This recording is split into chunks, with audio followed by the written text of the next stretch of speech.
All right, more comedy. Please give a warm welcome to Chase Klingensmith.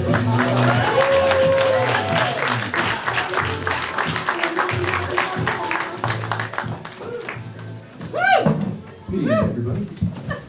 So, if you have a significant other, you might know that it's sometimes really difficult to introduce them to your family.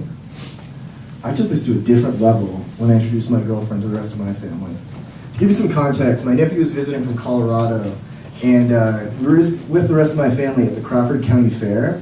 To demonstrate my value as a man, I tried to pretend I had some fatherly instincts for a day, and take my nephew on some rides. You know, it started off pretty normal. We went down a giant plastic slide in a double-lap sack, because that's somehow still a thing in the 2000s. A few years ago. Yeah, throughout this, I was kind of periodically joking, and we went on the slide. I was like, "Oh, that's kind of steep. You better watch out. I might puke on you." So we went on a Ferris wheel. The joke continued. It was 4. You can get away with repeating that shit. And then afterwards, we went on the Spider, which is fucking hell. You know what it is. The Spider, to give you some context, is a ride that goes up and down and spins you around and just makes you have a terrible time. And so my nephew, sadistic bastard that he is, decided that he wanted to go on the Spider. And it was fine at first.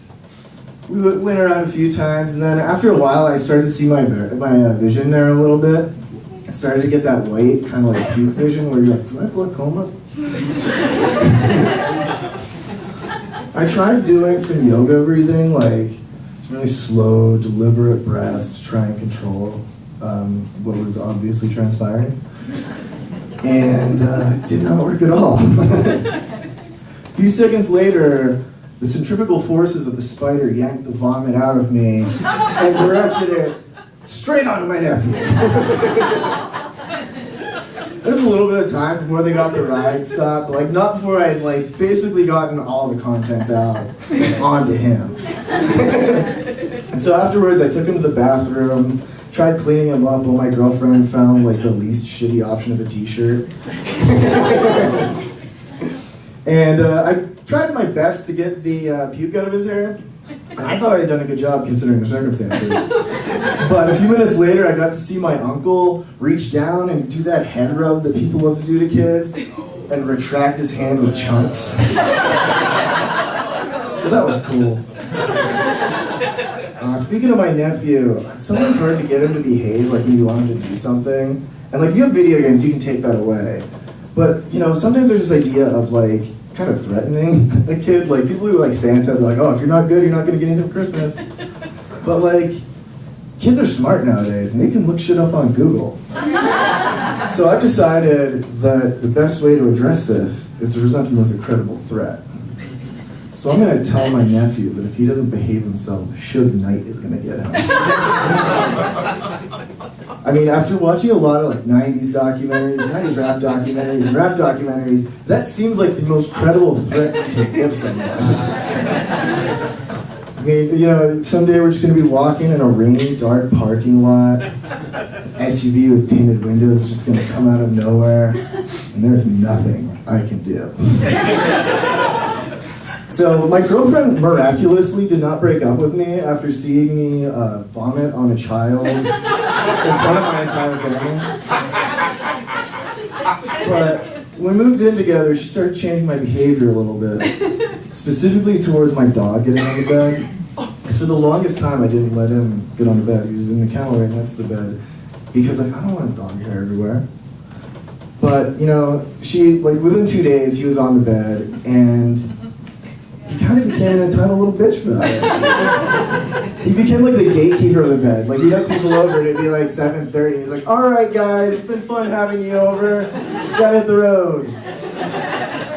And he also just hangs out on the bed all the time, refuses to get up for pretty much anything. The exception being sex. So if I want any privacy now, I need to fake an orgasm to get my dog to give me some privacy. And he he's starting to realize like what we're doing, so we have to like really sell it. Like I have to like dirty talk. I have to go really low.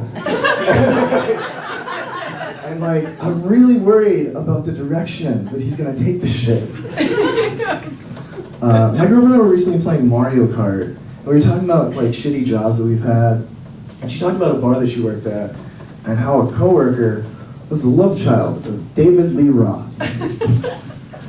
And like, it kind of gave me pause, because I feel like that's real overcompensation when you use love child in that context. I feel like we doth protest too much and it's kind of shitting on the rest of the other kids. But it made me think, you know, maybe like more accurate term that we should use is like nut child. Or cum baby. And that depends on if you say soda or pop. Thank you.